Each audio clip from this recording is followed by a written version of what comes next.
เป็นทำกระถางเตียนโตท่านนะนี่ที่กันยำตัวยอมเตียน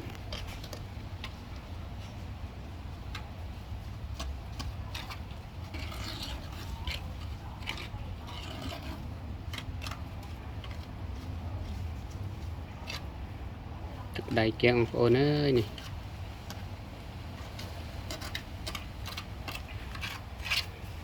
อันไหนปีไงมันก็ปัดเธอ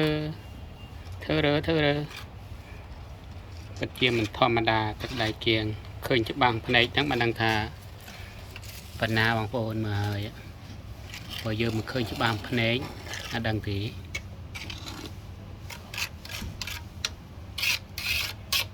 จะเอาปูเห็นยังไงบ่าไปตึกบนใจนะครับการตัวยอเตียน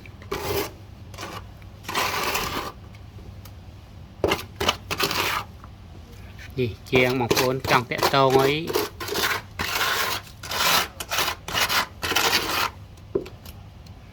แพ้มาไม่เจ็ดบาทนั่นนะตรงนั้นกัน